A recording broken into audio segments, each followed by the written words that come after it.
नमस्कार ओम शांति। गतकाली विधानसभा रे माननीय मुख्यमंत्री श्रीयुक्त मोहन चरण माझी महोदय जो घोषणा कले 5 वर्ष रे महिला मानक 50,000 टंका सुभद्रा योजना रे मिलिबो।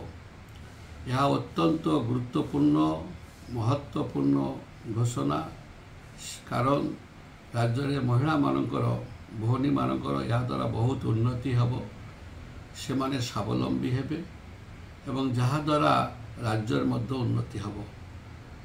80 लाख ऊर्ध्व महिला माने भौनी माने या द्वारा लाभवान हेबे।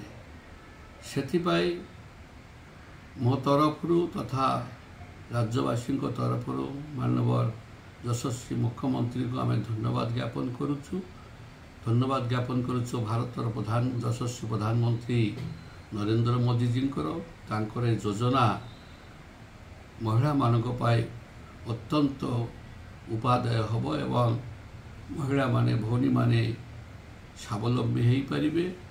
सेथिपाई मु तांको अशेष अशेष धन्यवाद ज्ञापन करुछि एवं निहा आमर भारतीय जनता पार्टी जो प्रतिश्रुति थिला ताहा यार अक्षरे अक्षरे पालन करुछन्ति आम सरकार। तेणुकरी मोर अंतर गभीरतम प्रदेश धन्यवाद ज्ञापन करुछि माननीय प्रधानमंत्री को, माननीय मुख्यमंत्री को। नमस्कार। ओम शांति।